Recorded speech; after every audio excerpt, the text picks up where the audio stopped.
প্রিয় ষষ্ঠ শ্রেণীর ছাত্রছাত্রী, আশা করি তোমরা সকলে ভালো আছো।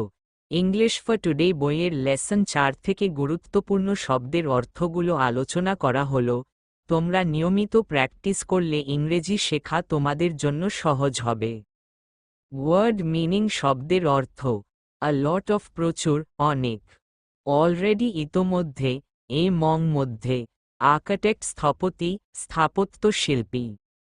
বিলং অধিবাসী হয়ে থাকা, কন্টিনিউ চালিয়ে যাওয়া, অব্যাহত রাখা।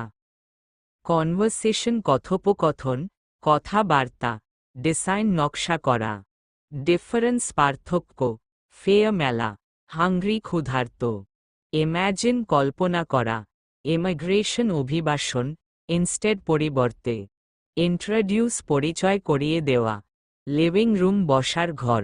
মোমেন্ট মুহূর্ত। মোস্টলি বেশিরভাগ, প্রধানত। ন্যাচুরাল স্বাভাবিক। নেইবার প্রতিবেশী। নয়েস হইচই, গোলমাল। অবভিয়াসলি স্পষ্টরূপে। আউটস্কার্ট উপকণ্ঠ, শহরতলি। পার্ট টাইম খণ্ডকালীন। প্র্যাকটিস অনুশীলন করা। প্রফেশন পেশা। প্রপারলি যথাযথভাবে। রেফার নির্দেশ করা। স্ক্রিম উচ্চস্বরে চিৎকার করা।